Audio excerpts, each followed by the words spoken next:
Good evening, everyone. Welcome to Talking with 3D. I am your host, Derek Terrell Dixon. Thank you for tuning in today. I have an exciting guest that I want you to meet. Dr. Andre Blaylock is in the house right here on Talking with 3D. He is a communication strategist, also a published author, a widely acclaimed relationship mediator, workshop facilitator, and the host of the Hot Seat Challenge talk show featuring his own national award-winning hot sauce. So we're going to be talking about that today as well. Mr. Blaylock, Dr. Blaylock, Andre Blaylock, my friend, how are you doing this evening? What's up, man? How you doing? I am doing good.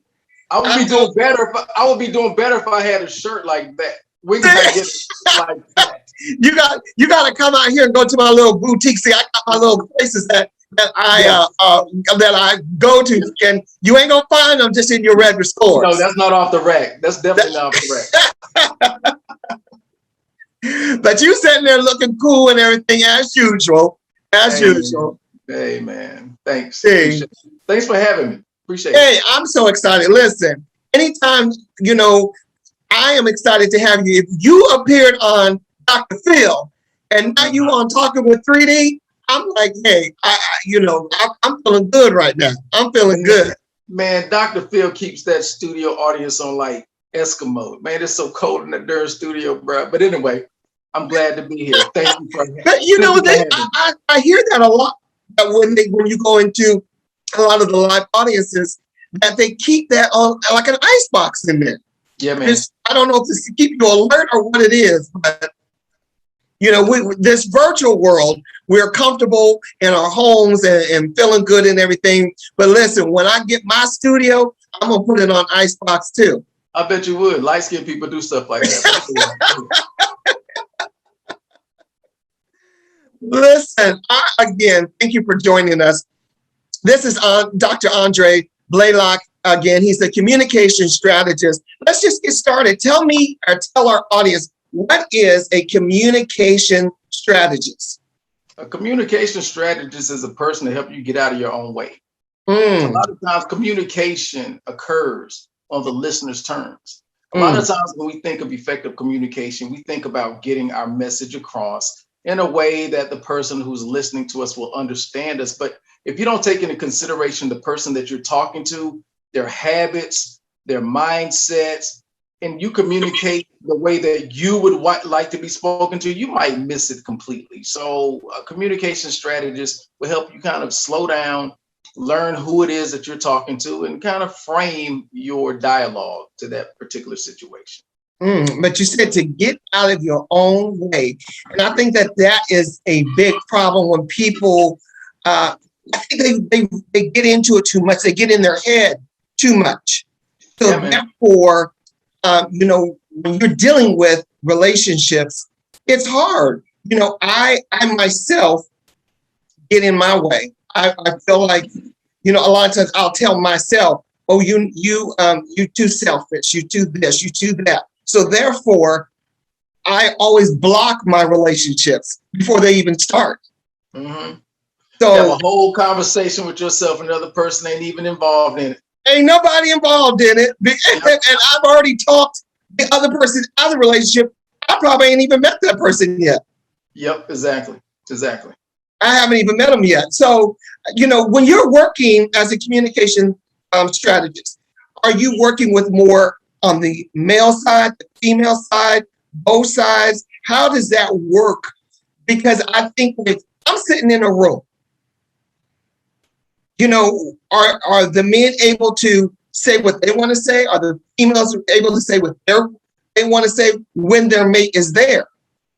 Oh, absolutely. I mean, I like to do things like my workshops and seminars. I kind of like to put it on like a game. Okay. So that way it's like, okay, the pressure is off. Mm-hmm. You can say what you want to say, or you can hear someone else saying something that you relate to, but maybe you're afraid to say it. You hope your partner's listening to it, but putting people together in a format like that, it lets you know that, we're all going through similar things in our relationships. I'm not out here by myself. And it provides like a coping mechanism. So men and women, we just kind of do it, but it's the way that we do it that makes it most effective. So is it done so it can be done as couples? The couples can come in and have a workshop with you? Oh, absolutely. Like Okay. couples, first dates, people just trying to get to know each other, because a lot of times, yeah. I'm going to say this, Dr. Blaylock. Now, I'm going to bring my female companion in, wife in, and I got to come into Dr. Blaylock's office. I don't know if I'm going to do that because I know they're going to be sitting there going all Google-eyed over Dr. Blaylock and everything. They ain't hearing a word I'm saying. They're looking at you. Well, I'll try not to pay them before they come in then. You know what I mean? Hey, man. Do you start trouble? Do you start problems? You are a handsome man, and then you got these couples coming in. These females got to be looking at you like, wow, damn, let's talk. Well, by the time they get to me, man, they've been had those kind of problems anyway. So, I'm just part of their habit loop. That's all. So ain't nobody gonna trick me into thinking I'm cute. I'm like, I know how funny looking I look. So let's just sit down and deal with the issue at hand, Right. And, I think it's really effective because one of the things that really sticks out to most couples is just like you were alluding to previously. A lot of times we have both sides of a conversation going on in our head. I should call Derek. No, it might be too late for me to call Derek, but I told him I'll call him. But I don't want to disturb him. So you're arguing both sides of the argument inside of your head. Now, what I have some of my clients to do is I'm like, okay, visualize that voice inside of your head as an actual person sitting on the couch next to you. Would you want to spend time with that crazy person that's taking both sides of the conversation? They're neurotic. You don't want to spend any time with that person, yet that person lives in most of our heads. And the first thing that I tell my clients or I teach them, I'm like, that's just mind chatter. That's not even you. That's just thoughts coming in. You don't have to pay attention to most of the stuff that you think is your thoughts because it's not. It's just mind chatter. And if you get mind chatter out of the way, that's the first step or one of the first steps into establishing effective communication because you get out of your own way. You get out of your own. Who is the easiest to talk to when, as a communication strategist? Is it easier for men to listen, or is it easier for females to listen? Because I would think, me personally, I would think that men get in their way more. Well, no, the person who listens the most is the person who has the less power in the relationship. By that, I mean, whoever is willing to leave the relationship first holds the most power. Most relationships are power dynamic. So the person who's in fear of being left, they're apt to listen more. The person who's willing to leave, they feel they have more options. They feel they really don't have to be here. So they don't really have to listen because they have power.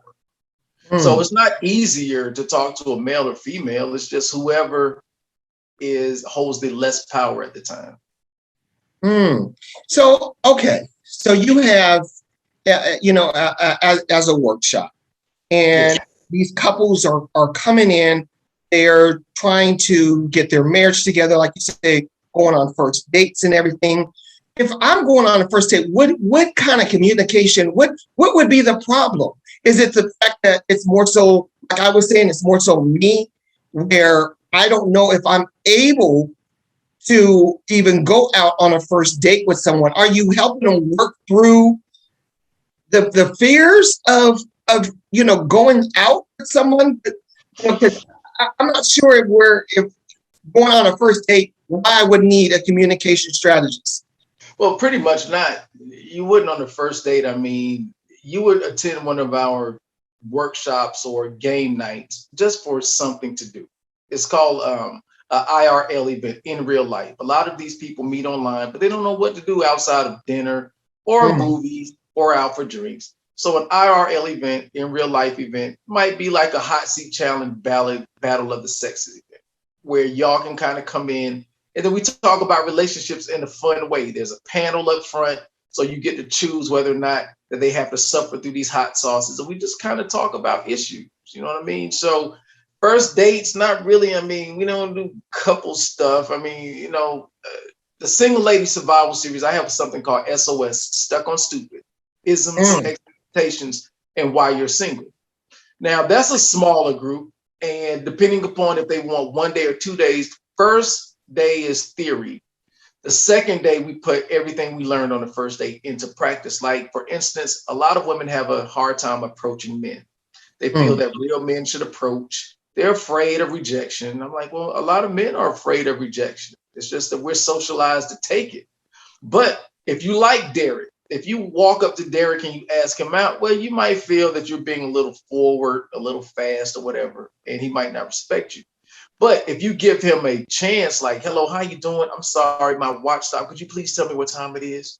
And then when he tells you the time, notice something about him, like, those are some nice shoes. I'm really into shoes. I want to let you know that you are a well-heeled man. Thanks for the time. And you walk away. More than likely, if he's attracted, because you broke the ice, he's going to stop you. Wait a minute. Thank you. What's your name? So I teach them stuff like that. Listen, we're going to take a quick break. Ladies and gentlemen, if you're just tuning in, you are watching Talking with 3D with Derek Darrell Dixon, my host, Dr. Blaylock. Hey, when we come back, I want to ask you a question, Dr. Blaylock, about the females asking their male partners to marry them. So let's talk about that when we come back. We'll be right back. Don't go nowhere. Give me your phone. For what? When I tell you to do something, you do it. Hey, hold up. Know someone in an unhealthy relationship? Don't back away. Seek advice from someone you trust, and look out for one another. After all, we are native. In a healthy relationship, I deserve to feel loved and cared for. In a healthy relationship, I deserve to be safe. The 3D Foundation is a 501c3 nonprofit organization that brings awareness to autism by special events and community events like Stomp the Runway for Autism. We also specialize in health and wellness services, advocacy services, clothing and school supplies, food for families in need. Be a part and make a donation now at www.the3dfoundation.org. Ladies and gentlemen, welcome back. We are here again talking with 3D. My name is Derek Darrell Dixon, and I am here with Dr. Blaylock. Before we went to break, I was asking you a question because there is a new trend out. It's all over TikTok and Facebook and everything like that, where now the females are asking their male partners to marry them. They are getting engaged now. The female is getting down on her knee. She's popping out the ring, putting the ring on his finger. And I even saw where a woman that was pregnant, she got on her knee to ask the man to marry her. What do you say about that? And I'm going to give you my little spill on it, but I want to hear, what do you think about the females now asking the male to marry them? What do you think about it? Okay. I think that when a man is ready to marry, a man is ready to marry. I think a lot of times when a female pressures, and I think that a female asking a male is pressure. I do not think that it's something where to me, it's a surprise tactic.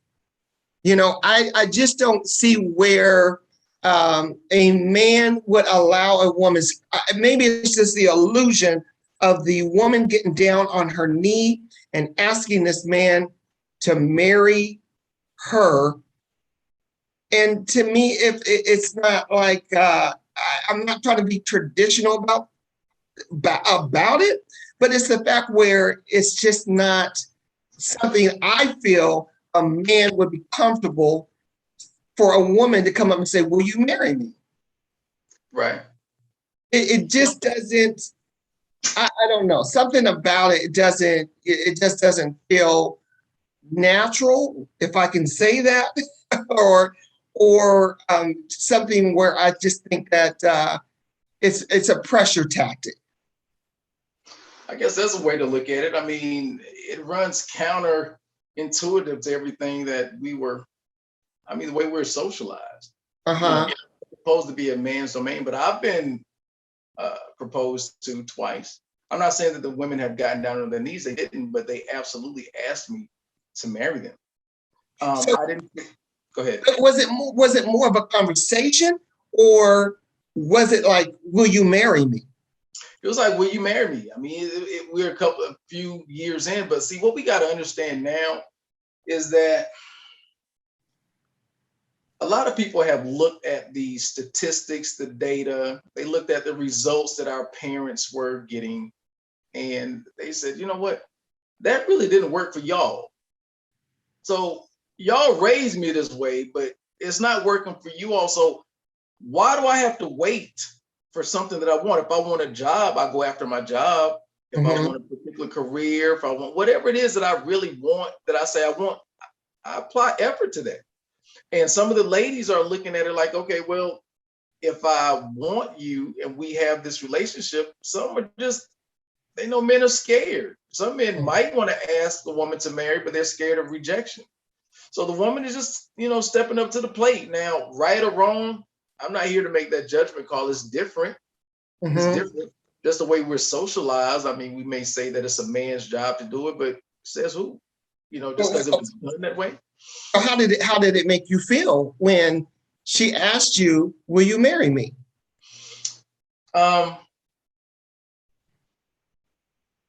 It made me more aware that I had a very assertive woman who knew what she was after. It didn't make me feel pressured because I said no. You know what I mean? So it really doesn't matter. I mean, it's not what a person presents you. It's kind of like what you take. So I didn't feel any kind of way like pressured because she asked me to marry her. She shot her shot. It's like if I would have wanted to marry her and I shot my shot, she could have said no. I mean, it's like I didn't feel one way about it or another. But then again, I'm not one that's really into a lot of gender specific roles. I'm like, if she's better at doing something than I am, and the thing that she's better at is traditionally considered a male role, we would be stupid to let me take the reins of something that she's better at and suffer for it. You know what I mean? Do you think that would change the relationship? That if he did say no, do you think that would change the relationship? And even like you say, you were in a relationship 2 years in. Do you think it would change the dynamics of how you guys now see each other? He asked, he said, she asked, he said no. Absolutely. But it would go in reverse as well. If he asked and she said no, depending upon how it was stated, like just a straight up no, I ain't gonna marry you, hell no. I mean, okay, that's bad. But if you say something like, well, I'm not ready, we could talk about it. Like whatever. I mean, it's the way that you handle it. But yes, I mean, rejection doesn't feel good regardless of who on the receiving end of it. So it could change the dynamic of the relationship. But I think a female no is different than a male no. And the reason I say that is a female no a lot of times is this man he's too immature. He doesn't have a good job.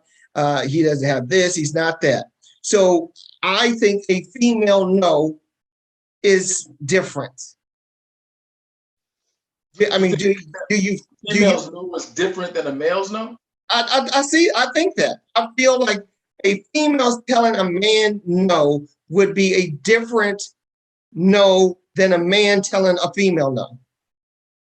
I mean, I guess it will, again, because of the way we're socialized and the way that we view things. So absolutely, it may be, a no is no. Derek, I know a no is no, but I think it's different. It's different. The man is if a man is telling you no, he's telling you no because basically he's not ready. I know I'm not doing this. Wait a minute. You're not going to ask me to marry you. No, I'm not going to do this. But a female no to me is the fact where she knows that this man is not ready. She knows that this man cannot take care of me as a husband. You see, I think there's a difference. No? Yes? it's all individual. I mean, like I said, I mean, it's all subjective. It's all subjective. Like, I get what you're saying because of the way that we're socialized. Women are taught to look for men who will perform, who will protect, and who will provide. Mm-hmm.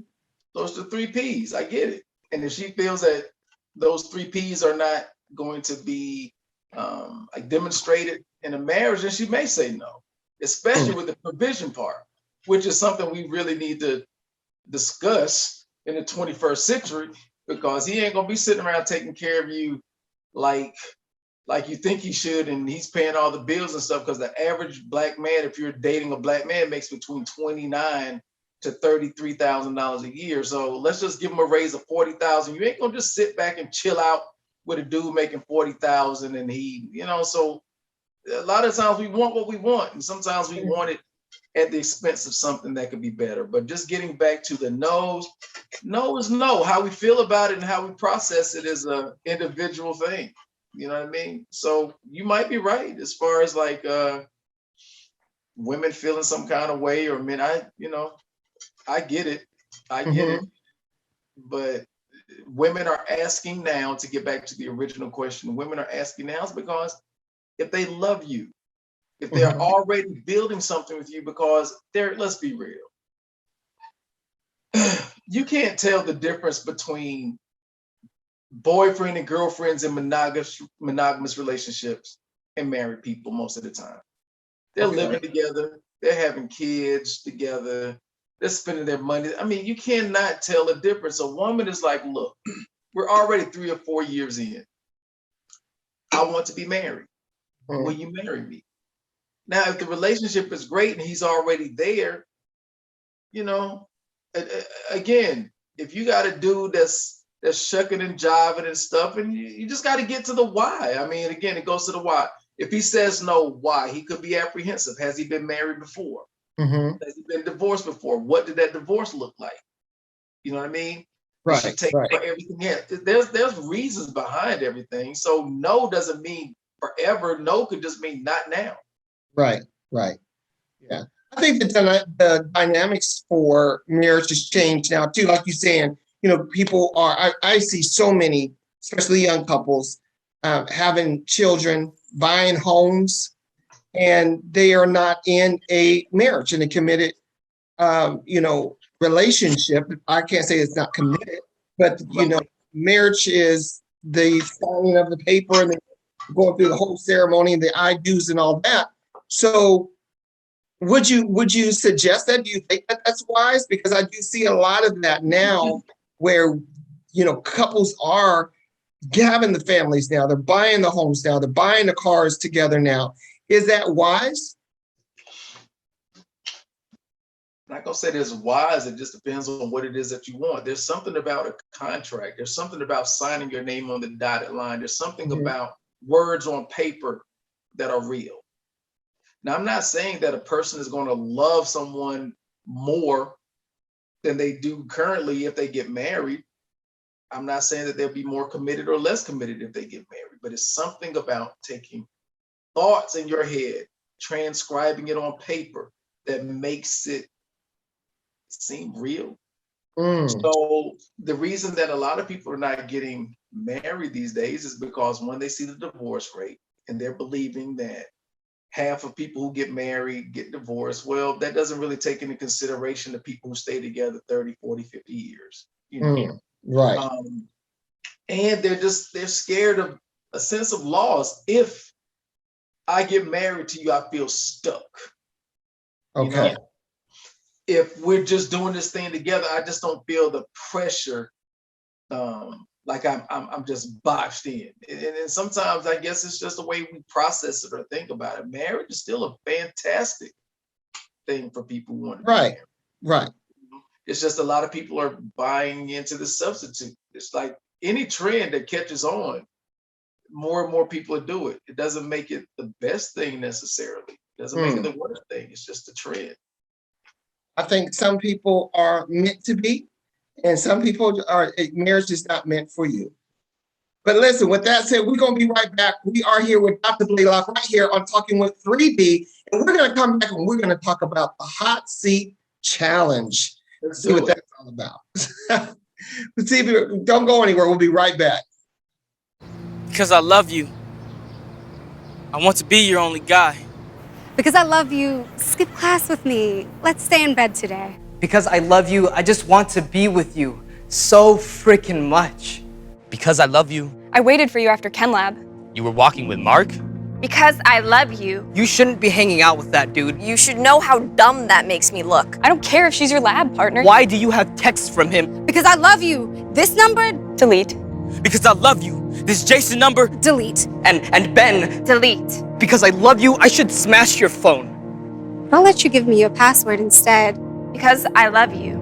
I will check your texts every day. You got lucky. Because I love you.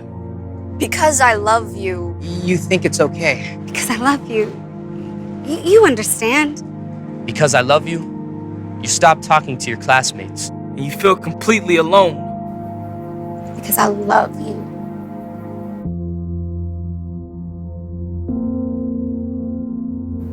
That's not love. Welcome back, ladies and gentlemen. You are here with Talking with 3D. My name is Derek Darrell Dixon, your host. We're here with Dr. Blaylock, and we are going to be talking about this talk show that he has, the Hot Seat Challenge. And that show, let's hear about what the Hot Seat Challenge is about, and also your national award-winning hot sauces. All right. Well, when I got the idea, it's not original thought. I mean, there's shows out there already that, use questions and things like hot wings and heat and stuff. But I'm like, okay, how would this be? How can I put my spin on it? And relationships are like condiments, ketchup, mustard. Most of us are familiar with those condiments, like most of us are familiar with relationships. So I have 3 types of hot sauces. One is called hot, one is called scream, and one is called OMG. Because in every relationship, sometimes you're going to have these hot moments. Sometimes you're going to have moments that make you want to scream at your partner. And then sometimes you're going to have those foundational OMG moments that make you question the very foundation of your relationship. During the hottest time when all hell is breaking around you, can you keep a level head and have a cool conversation? So that's what the show is about. This is the star of the show. This is OMG. OMG on the Scoville Heat Index is over 2 million Scoville units. This right here is the hottest pepper in the world. And what we do is we just kind of take a scoop of this bad boy, we eat it, and I ask you questions, and I set your butt on fire. So do you have to answer the question and then eat it, or eat it first? Yeah, we eat it first. Like, we have this box called Pandora's Box, and most of the time people will send me in questions. So we would eat the sauce first, and then we would go into the box and draw the question, and then I will ask the question. And then the guest has to try to answer the question while they're being set on fire. So give me an example. Give me an example of some of the questions that they would have to answer. A question would be, now, is it based on a certain topic of that day, or it's just a general question? They're just random questions that I might get. Like, for instance, someone might write in and say, Dr. Blaylock, my husband, I have not had sex with my husband for the past 2 months because he's made me angry. And I feel that he should suck it up and take it as a man if he really loves me, and he shouldn't cheat.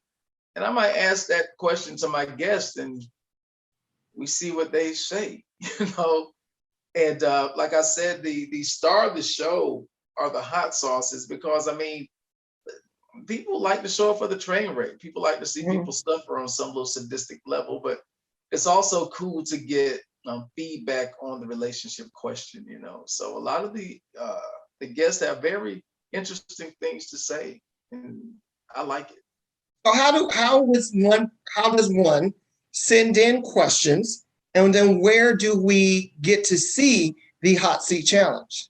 Well, I have a YouTube channel that some of the episodes are up there. Like I said, the pandemic has brought everything to a screeching halt. I mean, and it has for a while.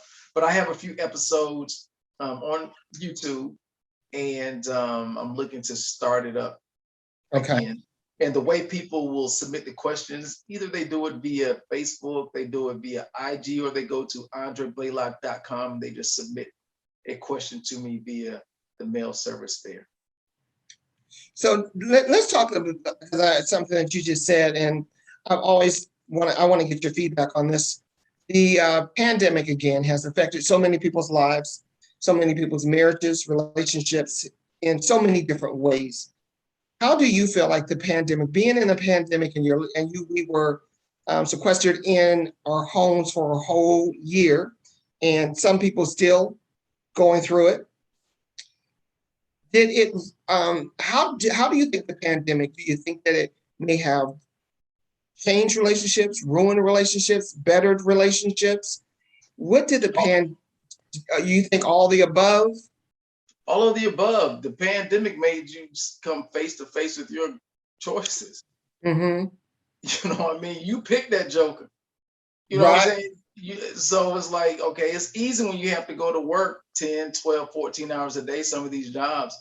And then you see your spouse or your significant other for very limited periods of time. It's kind of easy to dismiss their crazy because you're not around it too much. But when you're sitting next to it, you know, and I had to tell some of my ladies this, I'm like, look, men do not operate in the arena of fairness. We really don't care too much about fair. We win or lose. Men spend time where they feel they're winning. Now, when I'm going to work, I don't have to work all these extra hours because the boss told me to. I'm spending time. If I'm successful at work, that's where I'm going to spend time at. The pandemic shut that down. So now I'm forced to spend time in a place where I'm not winning. Right. And it brought a lot of things to the forefront. You know, you start to see, dog, you don't bathe. No, what do you do all day? This is what you do for real? Like, you know what I mean? So yeah, man. So it strengthened some people's relationships and it destroyed a lot of the others. Wow. Listen, you said in a one of your I love reading your Facebook because the fact that you put on a lot of quotes and everything on there. You said too many of your lovies are overly concerned with man's looks.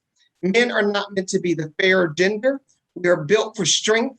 We are present providers who perform and protect the women who deem most attractive. Not many men will go to war over an ugly chick. What does that mean? Explain that. In other words, like, okay, I mean, men look, a lot of women are like, there are not a lot of good men out here. There are. Most women are just not attracted to most men. They're not. You can be 4'9", but you have to have a tall man, and tall to you is 6 feet and above. So 5'11", 10'9", 8'7", those men are off your radar. And then if he is 6 feet, he has to be fine. He has to have a nice body. He has to have all this money. It's like, where's this mythological creature is? And then when you find him, it's like, why do you think he's going to jump through all these flaming hoops, right? So men were not meant to be the finest. We were not. Because I don't have to be fine to protect, to perform, or provide. I don't. All of those things will appeal to a woman's sense of security. Now, if I happen to be good looking and tall and stuff, that's a bonus, but we don't have to. But a lot of women are just looking for this fine man. Everybody's not going to look like whoever you find is fine. Like, I don't know, whoever, Idris Elba or The Rock. Everybody's not going to look like that. Right. You know? And when it comes to, like, let's be honest, I mean, superficiality, if I have to die, if I'm expected to die, if I'm expected to give up most of my life to provide a living for a woman in the family, I'm going to want to look at it. I'm not like looking at this chick, man. It's like, I believe I've never seen Helen of Troy, but I bet you she won't ugly. I bet you she was fine. You ain't gonna go to a whole war over no ugly. Right. You're not gonna do it.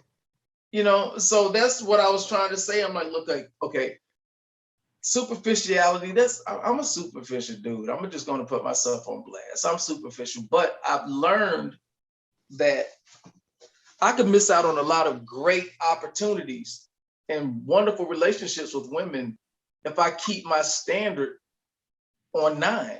You know what I'm saying? It's like, it's okay to look at 9, but is 9 really what I need? I might want that, but I might be missing out on a lot of things. Now, I ain't gonna dip too low. I'm staying in the 8s. Ain't dipping down to 5, 6 because I believe that at the end of the day, man, for me personally speaking, this is gonna sound real shallow, but I need to be able to say I have that at home. Okay. You know what I mean? Beyonce can't come up to me and I have Macy Gray at home. I mean, I gotta have J-Lo at home. So when Beyonce come up, I'm like, you know what, I can appreciate that, baby, but I'm good. But I'm good. Right. That temptation is real. Right. Do you think that men, when I was reading that, do you think that men are, because I think that men are more so now into gym, they are more so into cosmetics, plastic surgery, things like that. Is that pressure? Do you think that men feel more pressured now to look good? Yeah, man. I mean, I put on the Facebook page today, like men got whole waist trainers that look like the women's girdles. Yeah, yes. Yeah.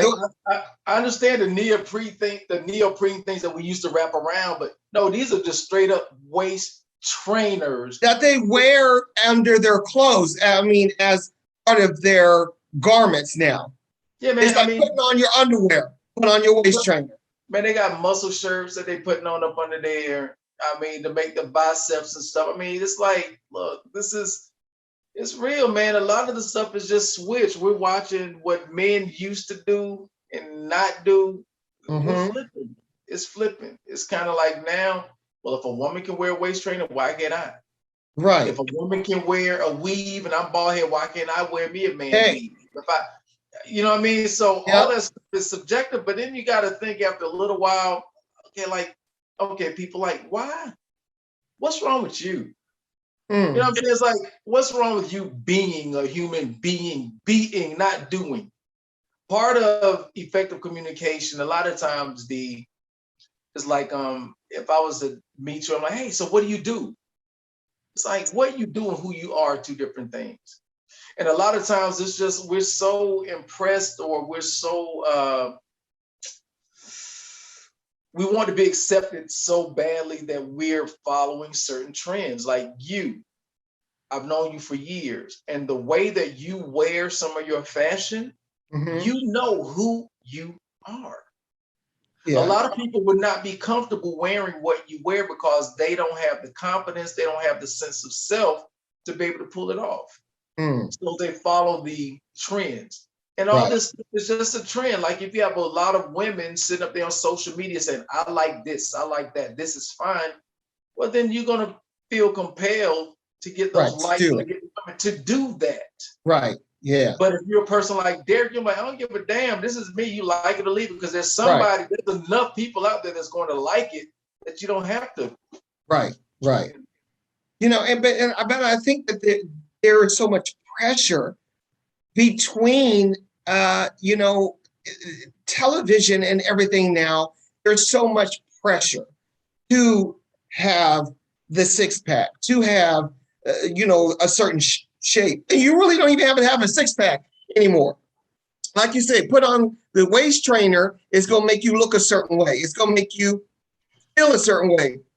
But then you got to realize, I got to take that waist trainer off sometime. Yeah. Well, I mean, let's just be honest. Like a lot of the ladies, and this is going to sound real bad, but a lot of ladies are full of crap, man. I mean, it's like, if I'm a successful dude, dad bod is real.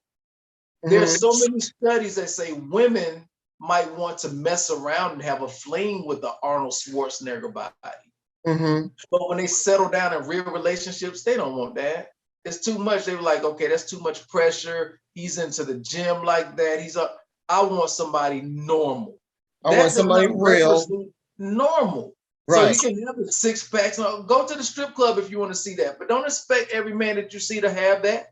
Because some of us don't want to put in all that work to do that. Would you rather me to be in the gym and putting in all that work to look aesthetically fine to you? Now, I'm not saying don't do anything. I'm not saying that. Right, right. But all that work put in there could be time devoted to you. You see what I'm saying? And it's just kind of like, so yeah, man, it costs. Derek, I used to be big dude like that. I know the time and the money and the attention it took for me to look that way. And I have a whole bunch of time for a whole bunch of women. I had to get it in. Right. You know. Wow. So I am sitting here thinking that, you know, at a certain age too, do you feel like at a certain age, we as men, that we, like you say, that we get normalized things, or do you still feel like, you know, men of a certain age are still trying to meet those trends? Well, I mean, it's like when it comes to trends and you want to look good. I believe there's a certain thing as being fashionable. I'm a fashionable dude. Mm-hmm. But I think there's a difference between being fashionable and, you know, the gym rat. You can try to. Like dudes in their 50s, you ain't got no business wearing no darn skinny jeans. Now I'm saying like, okay, now I wear fitted jeans. Right. I don't wear big baggy jeans with creases in it like some of the guys I grew up with still. I'm like, man, you need to take them creases out your jeans. But I ain't gonna be wearing them all skinny hanging off my butt because it's not age appropriate for one. Right. And what's messing us up, I believe, we're losing a generation, D. And the generation, all it takes is for one generation to be lost for stuff to go downhill. Okay. Now, by that I mean, we as the old heads, the guards, we're so fixated with not getting old that we're not giving the younger men anything to look up to. It's like, I saw somebody the other day in his 50s, he's sagging. He got his jersey. I'm like, yeah, you don't see anything wrong with that at all. Right. Yeah, you know that to me, that's some other issues going on right there.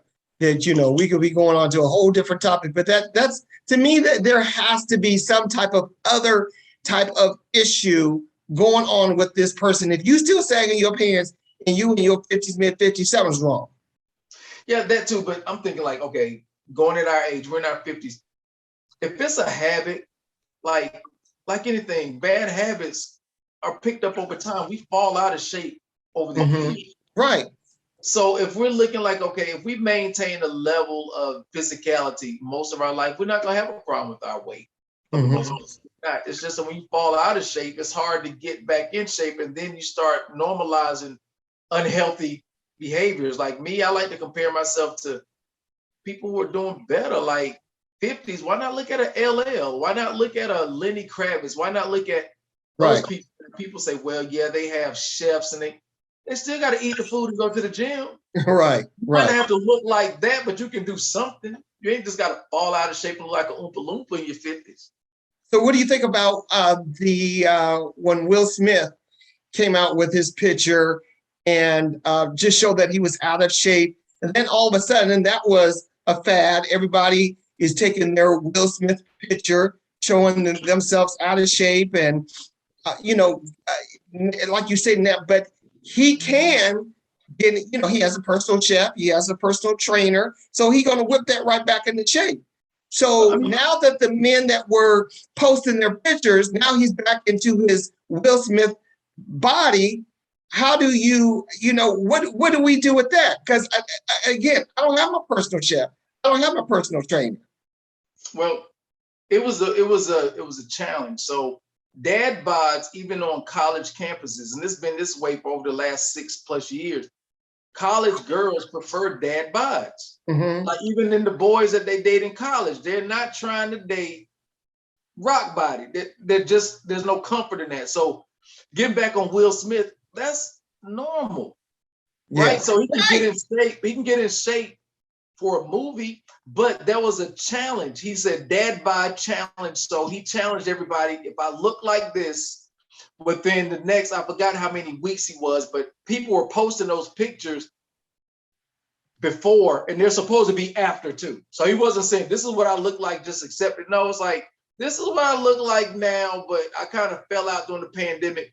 But 12 weeks from now, what am I going to look like? So it was a journey that people are supposed to walk with him on. Right. Yeah. Listen, I am interested in knowing, and you telling people, how can they contact you and reach you to just be a part of one of your workshops? If it's a solo workshop, if it's with a group, how do we contact you and be a part of one of your workshops? The best way right now to get in contact with me is via social media like everybody else. So I keep it very simple. Facebook, Andre, ANDRE Blaylock, B as in boy, LAYLOCK.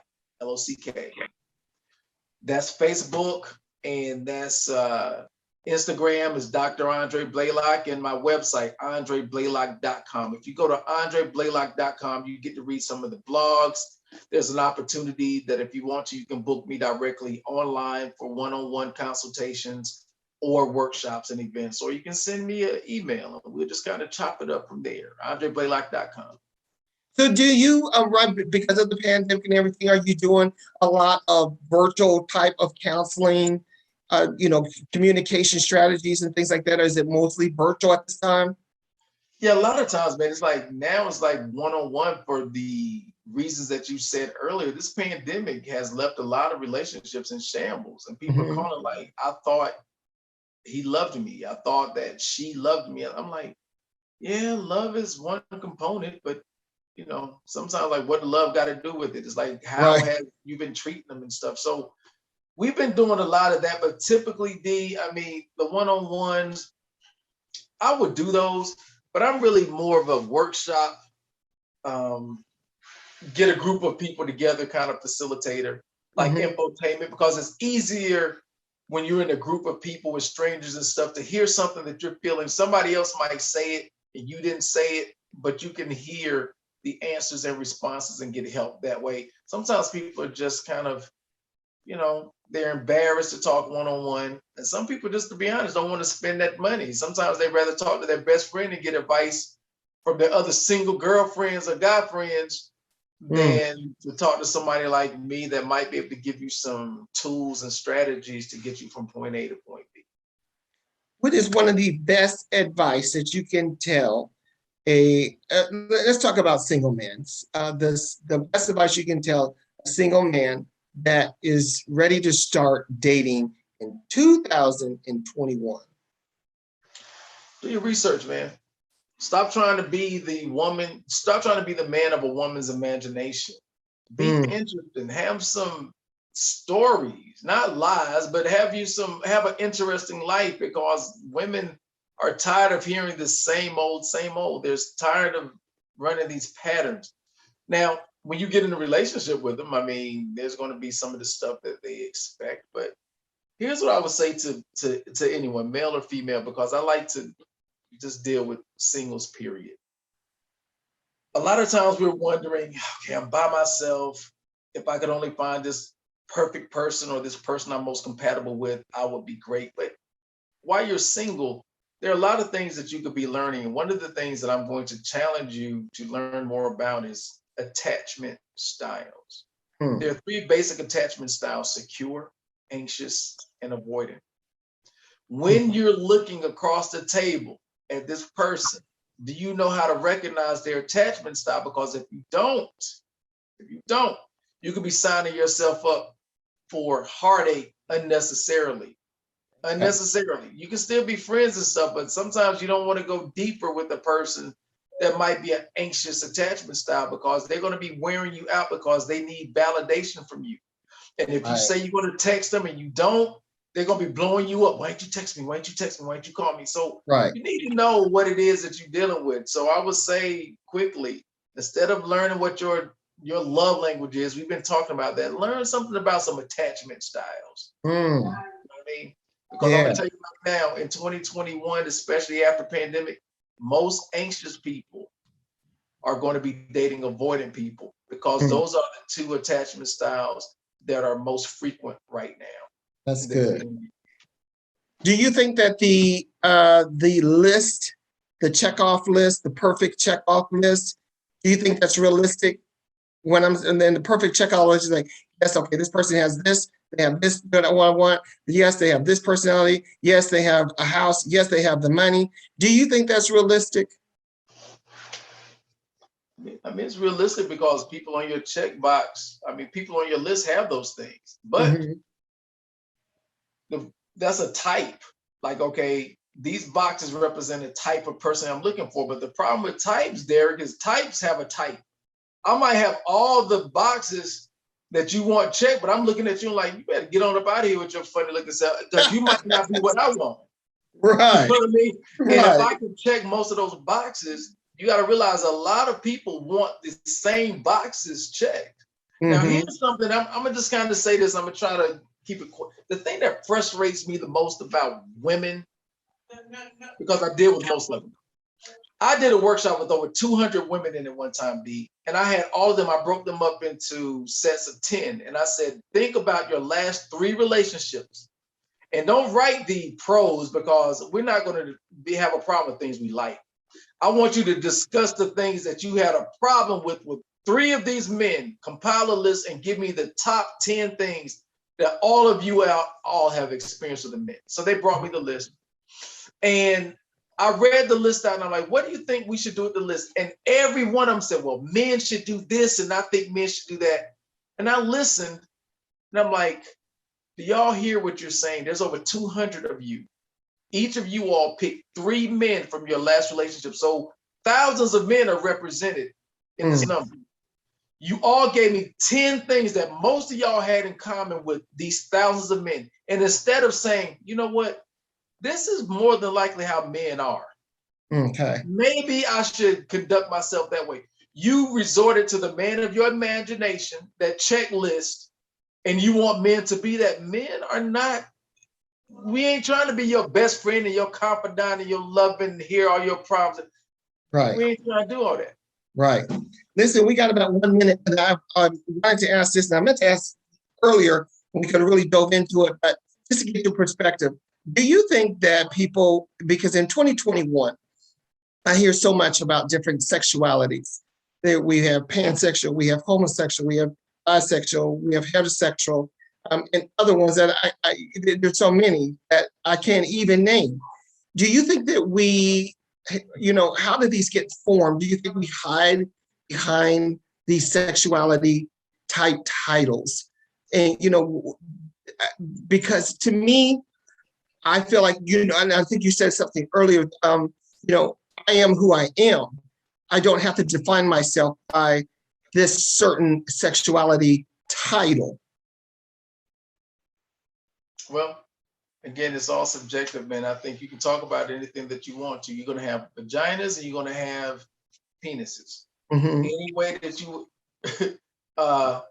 interact with both of those body parts is subjective. So I really don't, I can't speak right or wrong. I just think that anything could be entered into the lexicon now when people just want to kind of talk. And that's good. And it is. It opens dialogues. It opens conversations and everything. So it's just interesting to me where now that we can define different type of sexualities through titles. So I think it's very interesting. And, I want to dig deeper into it to find out where have they came from and where they started and things like that. So that's another topic, another show. But I just, it's something I just find very interesting. And if that's who you are, that's who you are. Hey, if you like it, I love it. And, I ain't have no issues with it. You do you. So listen, before we get out of here, tell everybody again where they can find you, where they can contact you, how they can follow you on social media. ANDREBLAYLOCK.com is the website. Dr._Andre_Blaylock, IG, and simply Andre Blaylock on Facebook. Look me up, send me an email. Send him an email. Also, send him the questions. You could be right there in the hot sauce seat. So make sure that you just follow him. And what is it, the OMG? Which one is the hottest one? This one right here. That's it.